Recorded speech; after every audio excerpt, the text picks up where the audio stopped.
Бардыгыңыздарга салам, урматтуу катталуучулар, көрүүчүлөр. Азыркы видеомдо үй шартында жасала турган эң жөнөкөй натыйжалуу масканы көрсөтөм. Бул маска үчүн бизге лимон, ун, бал жана сметана керектелет. Адегенде лимонду кесип алып,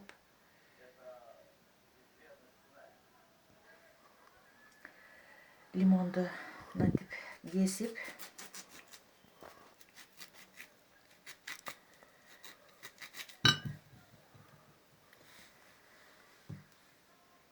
жарымын бетке сыйпап алабыз. Тегиз кылып сыйпайбыз. Бир аз ачыштырат, бирок териге эч кандай зыяны жок. Акырын толук сыйпап алабыз. Лимон бир аз ачыштырат, бирок эч качан терини повреждение кылбайт да.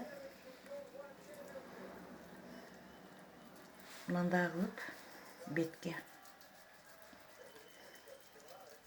лимондун абдан касиетин жакшы билесиздер. Мына ушундай кылып акырын сыйпап алабыз. Кургагычаң турабыз, бир 5 минутта турабыз. Лимондун жарымын бетке сыйпап алдык. Бул лимонубуз кийинки күнгө дагы жетет. Эми калган ингредиенттерди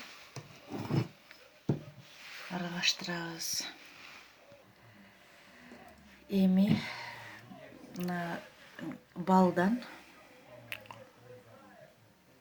жарым чай кашык,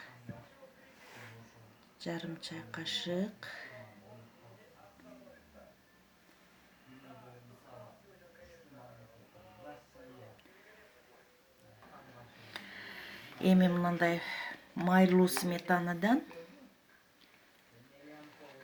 ушунча кошобуз.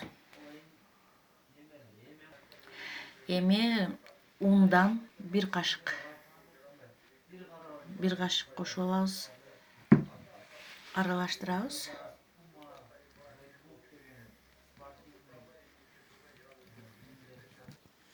Мындай кылып аралаштырып алдым бардыгын.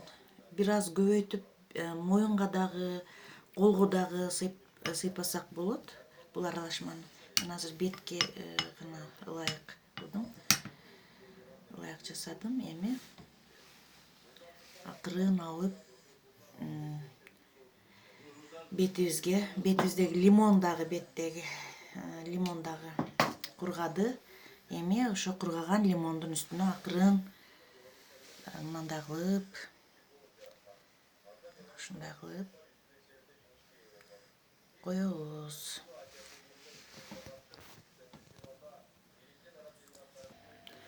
Мына бардыгын алып бетиме сыйпап алдым. Ашканын колума дагы сыйпап коем. Колго дагы өтө пайдалуу.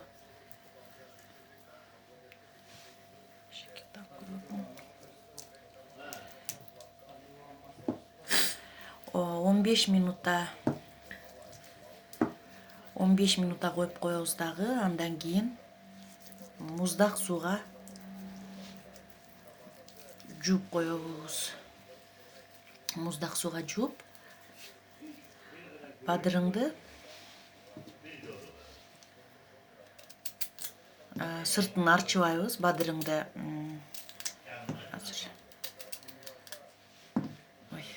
жукарак кылып, бетти жуугандан кийин бетти салфетка менен арчыбыз. Чачык менен эмес, баягы жумшак ак салфетка менен арчып, кургатып алып, көздүн астына, эки көзүбүздүн астына мына бадырыңды коюп коебуз. Коюп 20 минутта, жарым саат коюп койсок, көздүн астындагы шишикти дагы кетирет. Көздүн астындагы териге абдан жакшы. Бул маска бетти азыктандырат, агартат, бырышты кетире турган касиетке.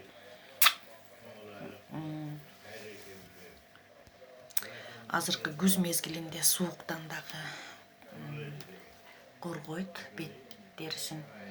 Абдан жакшы маска бул. Масканы бир жумада 2 жолу койсок болот. Натыйжасын көрөсүздөр, абдан жакшы болот. Видео жакса жазылып кетиңиздер, лайк басыңыздар. Эмки видеого чейин көрүшкөнчө.